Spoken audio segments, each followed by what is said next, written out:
guys, welcome back to my channel. Welcome back to this weird vlog. I posted a poll like 2-3 weeks ago and I asked you guys what type of videos you guys want to see from me, book series I'm in the middle of, my girl park universe. But what ended up winning was different genre for this whole entire week, so that is what we're doing. And I'm quite excited because I feel like I can now read the lit fiction that I've had for a very long time and this memoir that I like recently but I tried not to include a romance. I tried, I really did. However, I am a hopeless romantic girl. I need banter, I need the first kiss, I need to make cute. So we are doing a romance, a lit fiction, YA thriller, and a memoir for this week, and I'm quite excited. But we are going to start with the romance because again, I am a hopeless romantic girl. So this is one of the books that I have been anticipating on reading. Like, I just love 𝐤𝐤𝐤𝐿 writing. I love her banter. I love the way she has you just fly through her book. I'm always so quick to finish her book. So we have to start with this one, and I know this one we are following this billionaire. His name is Ford, and yeah, like if you read the Chestnut Springs series, he is the brother of Willa, our beloved Willa, and the Reckless, the second book of the series, Reckless. So I am hoping and praying we see a little appearance from Willa and Kate. That would be fun. That would be fun.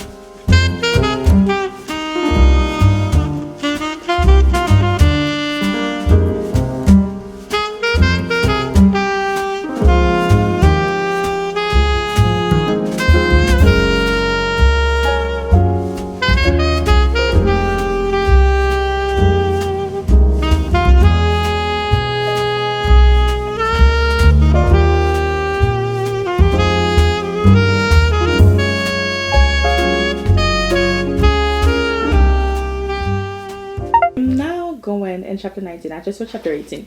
Can I just say, in the beginning of this book, did not like it, and I was so shocked. I was like, wait, am I not going to like, apart from hopeless, but am I not going to like an elsie book? Am I not going to like a single father trope? Am I serious? I don't know what was going on. I know I was going to actually, but like in the beginning I didn't like it, and I was just like, I think I'm gonna stop reading it. And I do not like the elephant books, especially by an author that I love and adore, and I love and adore 𝐤𝐤𝐤𝐿. She is literally the queen of my heart. I love her. Well, this 𝐤𝐤𝐤𝐿, she's literally also the queen of my heart. Like, I love her writing, love her banter, love 𝐤𝐤𝐤𝐿. She's honestly, I just adore her books, right?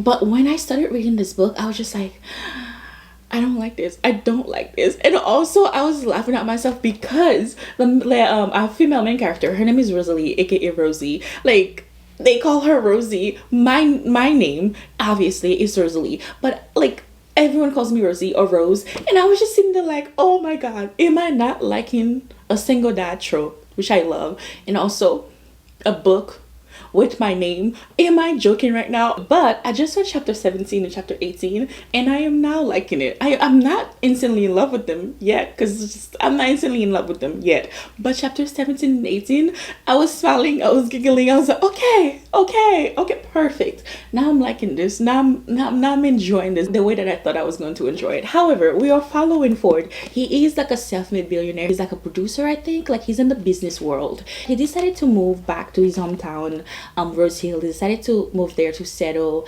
and he actually wanted to open like a record studio thing over there. Our female main character, Rosie, was in the city. She was working in the city, but something happened at her job. Something absolutely absurd happened at her job. I was honestly so mad with her the whole time the thing happened. She ended up like going back to her hometown, Rose Hill, also, and they seen each other there for the first time in like 10 years, and they started bickering and like joking around. They're basically frenemies. I saw somewhere where it says like enemies to lovers, but I'm not getting the enemies to lovers vibe. Like, I'm getting frenemies because they're not enemies. They're great, they're good. And I was just like, who says this was enemies to lovers? I'm not getting the trope enemies to lovers in there. But they seen each other for the first time in 10 years, and the bickering, the joking around started happening.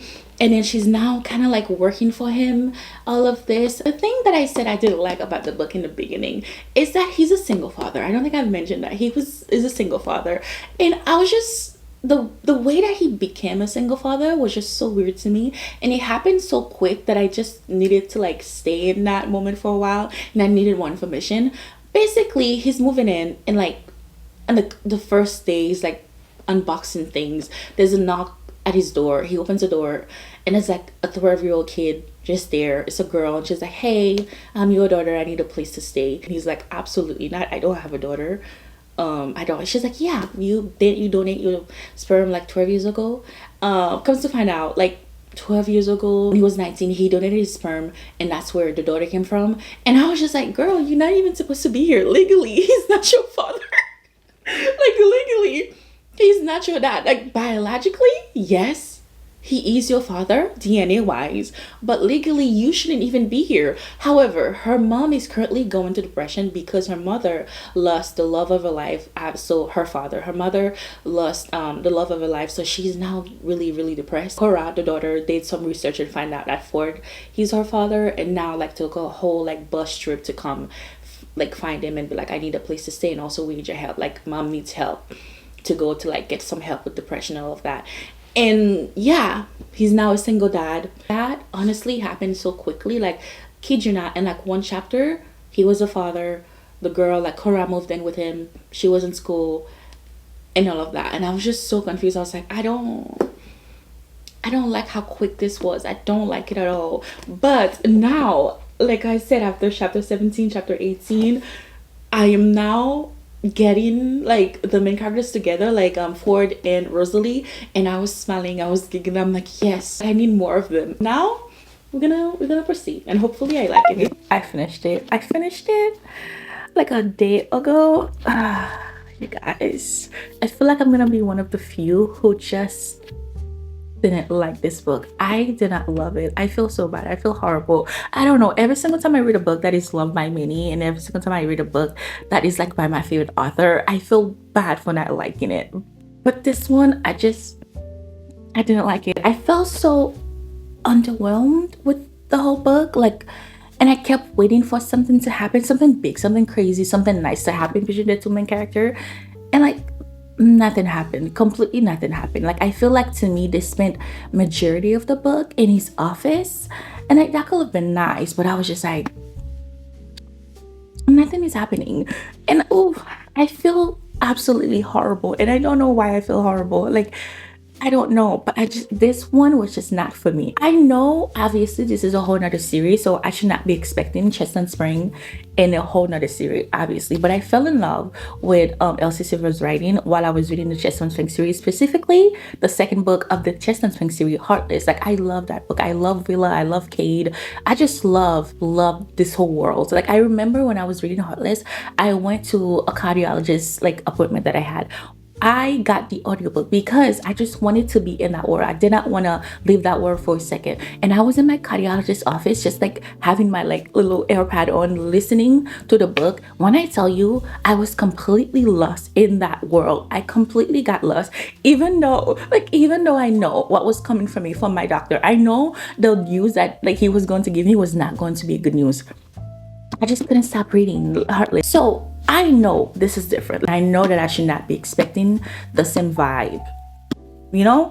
However, I was expecting like the fun, comedic, banter, the fun things that like I know Elsie Silver for and I love her for. This was just so underwhelmed, and I didn't know. I didn't like it. Oh my God, I don't like being this negative. I don't like how negative I'm being. I actually hate the feeling of, I don't like this. There were things that I like in this book. Let's talk about positivity. There were things that I like in this book. I think I mentioned earlier in the video that she kept a diary, but she ended up throwing the diary away like in a car window because of something that happened. She just threw it out. But guess what? 10 years later, he actually has a diary because he went back to get the diary where she threw it out and everything. So that was cute. And like another thing that I really like was when Cora, Ford's daughter, actually locked them in a closet. That was also cute. And also, I'm coming blank with other things that I like. I'm coming blank. It just was not for me. It wasn't for me. I don't even know what I want to rate it. I've been thinking about it. Like, I finished this like the other night, but I didn't know what I want to rate it. So I was just like, let me think about it. Still don't know. So hopefully by the time I edit this video, I come up with a rating. I don't want to be negative at all. This one just was not for me. I didn't feel connected to any of the characters. Sometimes I find Rosie quite annoying. Oh my gosh, I'm being negative again. I don't like this. It just was not for me. And that's all I'm gonna say. Yeah, wasn't for me. Nonetheless, though, we are going to start with As Good as Dead. I actually already started this. Like I had to change my camera battery, but I am going in chapter 15. I am loving this so far. This is the last installment of the Good Girl Guide to Murder series. If you have not read this series, I beg of you, please pick it up. It is so good. I know it's YA, so you probably just like, oh, I'm not going to like it. But the twist and turn that happened in like the first book, I still think about it till this day. I did not love the second book as much as I loved the first book. The second book was okay. I think I rated like a 3.5, 3.6. But the first book, top of my list. When I think of my top list of 2024 of this year, I know this book is going to make it. The first of the series, I just know it's going to be there. I just love it. I love the twist. I love the turns. I love our main character, Pitt. I love Robbie. I love this whole world. But this is the last installment, and a lot of things is happening so far, and I'm loving it. I'm trusting Pitt. I know she's going to get herself out of what's going on right now, and I know something big. I know something big is going to happen at the end of this. I just know it. Yeah, a lot of things happening. This is also the third book, so I can't really say too much because I don't want to spoil it. Like when it's a final book or a second book of a series, you can't really say too much because it's like, well, I'm not trying to spoil anything, and that is what I'm currently going through because I'm like, I want to say stuff, but like, is that a spoiler? However, I think I can say, like, currently Pitt is actually, like, it's been stopped. She's been stuck. She is being threatened. She's getting email, and there's like a dead pigeon with that head that is being left in front of her house. So she's been threatened, and she's getting email and text about like who's going to save you, like who's going to look for you when you are the one missing. And also, while this whole thing is going on, while she's been threatened online, and like dead birds is being left in front of her yard and all of that, she's also going through this whole thing with this other character. If you read Good Girl's Guide to Murder, like, you know, at the end she started a podcast, and you know, like Good Girl Bad Blood, the podcast was going okay and all of that. Well, in that podcast she accused this other character of something. It wasn't really an accuse, honestly. It was not an accuse because we know the character that she accused of the thing. Like, we know that this person is guilty. However, in the second book, he was found not guilty. Now that he's found not guilty, his lawyer in this book now wants like Pitt to take back the statement that she made, and we know Pitt is not going to do that. She's like, yeah, I'm not doing that. I'm not doing that. He knows what I accuse him of is real. He knows it. So I'm not about to take the statement back. It's not happening. And now if she doesn't take the statement back, and like in a certain amount of time, they will sue her. She now will go to court. So a lot of things is happening in this book so far, and I'm loving it, and I'm trusting her to get herself out of this. And I'm going to chapter 15, and the goal is to actually try to finish this today or maybe tomorrow. That is the goal. Would I be able to do it? Absolutely yes, because I love this world. I love Pitt. I love Holly Jackson's writing. I love the mystery. It's a little bit darker. This one is a little bit darker. Like I said, she has like dead birds with that head being left in front of a yard. That is a little bit darker than the first and the second one. So we'll see. I wasn't recording. I am going to chapter 27.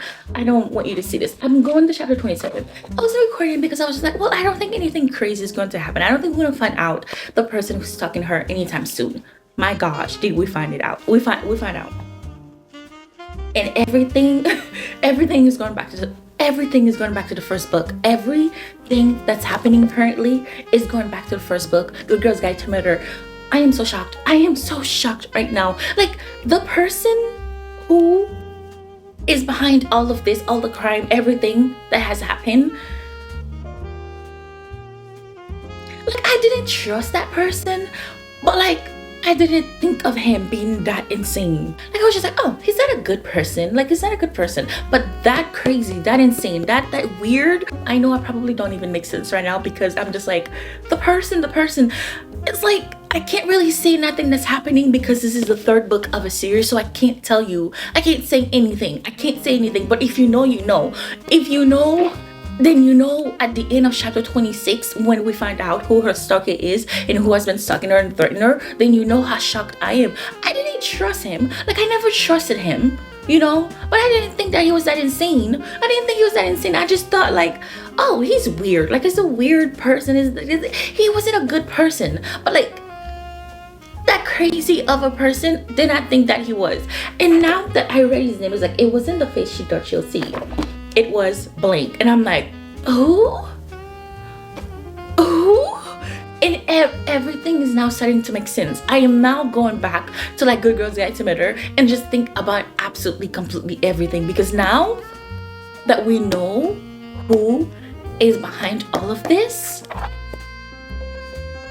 I'm shocked.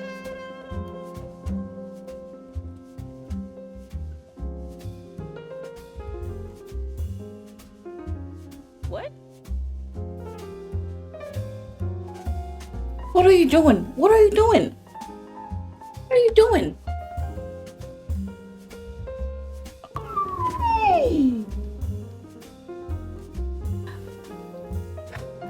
Part 2. Let's finish part 2, chapter 30. Let's go. He is, babe. He is. You did that.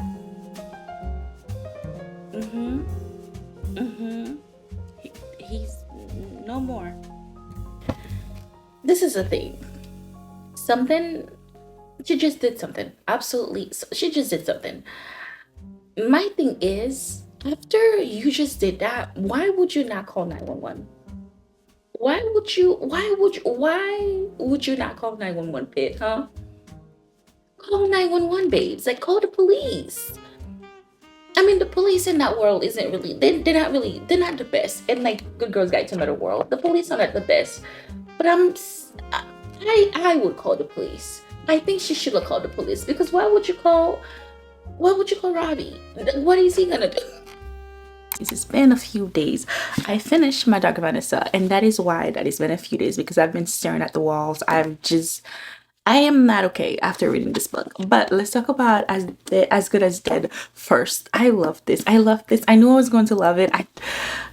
I loved it. Like, when you read Good Girl's Guide to Murder, like Good Girl Bad Blood, the second book of the series, and then you read this one, I feel like you're going to just be shocked by paper action. Like, I feel like we went from sweet people, from like Good Girls Guide to Murder, and in this one, she just kind of like low-key lost her mind. She lost her mind. But when I tell you, like, I think in the beginning I said I was rooting for her. I mean it. I was rooting, and she delivered. She did not disappoint me. I love this one. I think the first one and this one is definitely my favorite, because I did not love Good Girls like Bad Blood so much. I didn't like it. I think I rated it like a 3.5, but this one is a perfect 5-star. I loved it. I was shocked when I tell you what she did. She did something that I was just like, I think I was filming when I was like, oh my god. I was so shocked, because I'm like, nah, she's not gonna do that. She's not gonna do it. And when after she did it, and everything else that comes after that, I'm proud of her. I really am proud of her. I love this book. I love this whole series. It's like, it's definitely going on top. Like, I think when I'm sitting down and think about like my 25 books, like 24, my 24 books of the year, they're going to be in there. Like, this one and Good Girl's Guide to Murder is definitely going to be in there. I didn't say too much about it because I didn't want to spoil anything. It's the last book of the series. I'm like, if I say anything else, I'm going to spoil everything. It's just so good. It's really good.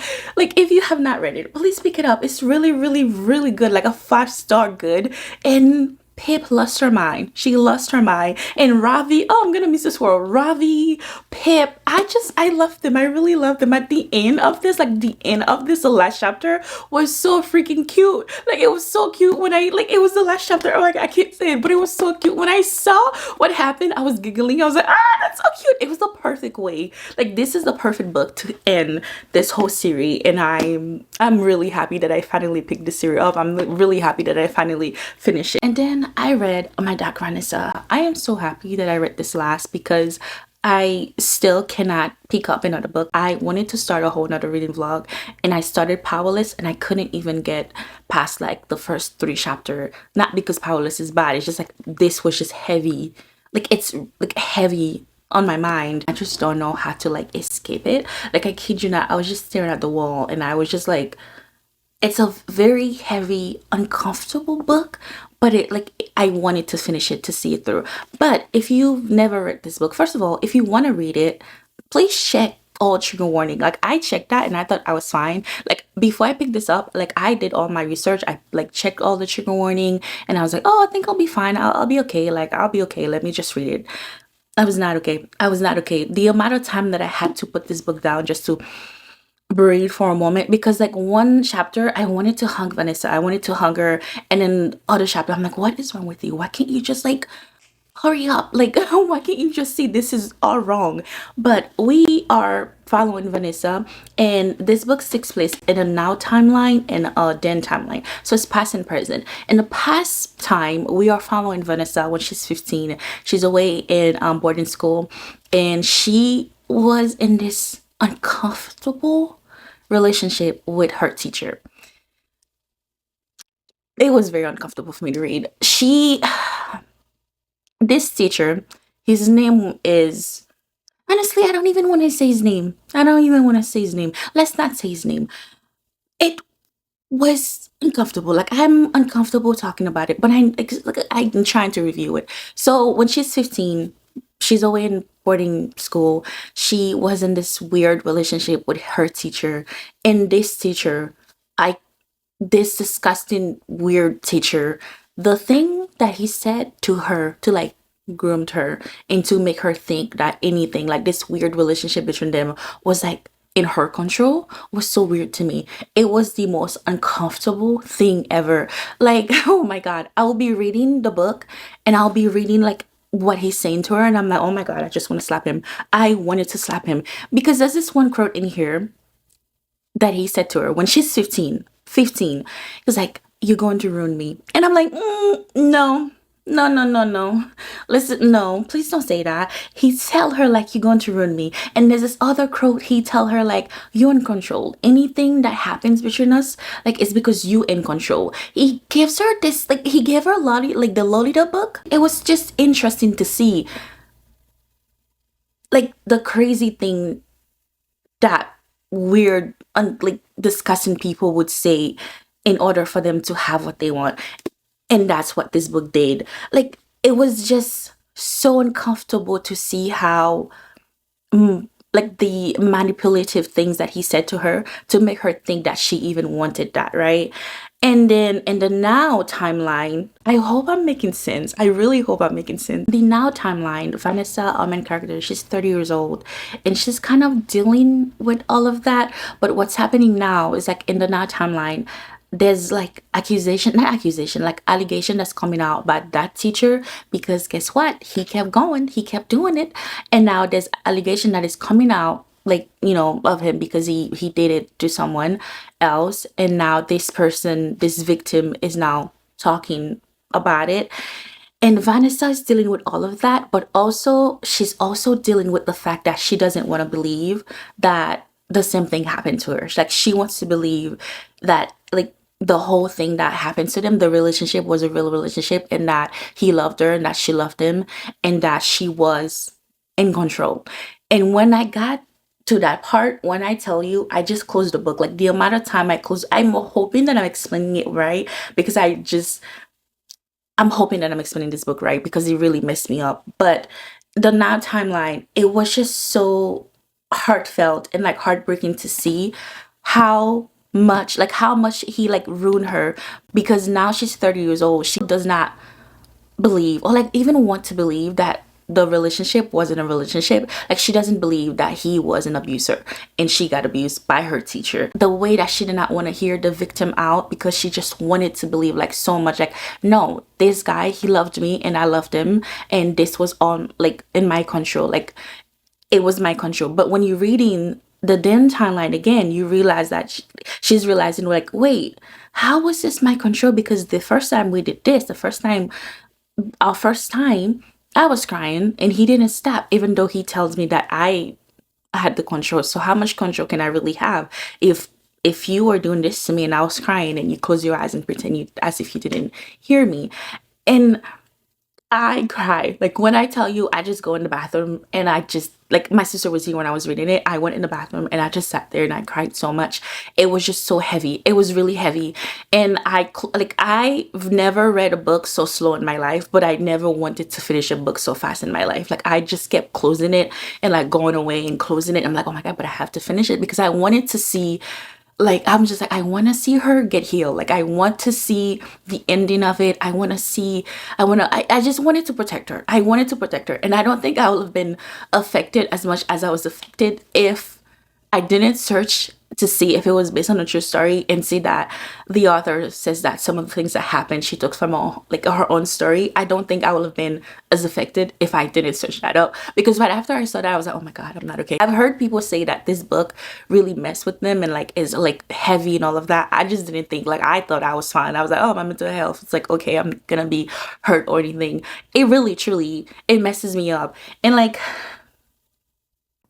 the amount of time that I had to like take a moment and just breathe and just, okay, let's go back into it. Like, even though like my sister was just like, why are you even reading this? Maybe you should just stop, because like clearly it's messing you up. And I'm like, I kind of just want to finish it. I wanted to, like, in some chapter I wanted to hug Vanessa and tell her like I'm so sorry, but in like especially the now timeline, I just wanted to hurt her. I'm just like, what is wrong with you? Why can't you see like this man has like ruined you so badly that like he just, this was not love, this was weird, this was abuse. Like, open your eyes and see this. But at the same time, when you're reading the like the past things, you realize just how good of a manipulator that he was, that like even though she's 30, she just didn't refuse to believe that this was not a real thing.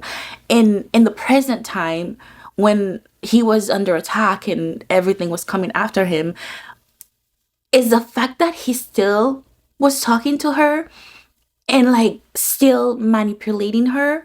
And I was just so angry. Oh my god, you guys, this is not a book that I would say I recommend for you to read. It's a book that I would say, yeah, if you have the heart for it, then yeah. If you don't, then no. No, it's not. It's a great book. It's an uncomfortable read, but that like the story needs to be told, right? But it's just like, for me, it's Thursday. I finished this book last week, and I'm now talking about it because like for the whole week I just kept just thinking about it. I won't say I recommend it. I Yeah, it took me the whole week for me to like fully like be healed and all of that. But it was a important story to be told. Um Anyways, I also started Everything I Know About Love. Didn't finish it. I DNF'd it. Not because it was bad or anything. I just couldn't focus. I couldn't focus because this was just too heavy. I couldn't do it. Someone is knocking at my door. But that is all for this video. I'll see you guys next time. Take care of yourself. If you do end up reading this book, take care of yourself, your mental health. And yeah, God bless you. And I'll see you next time.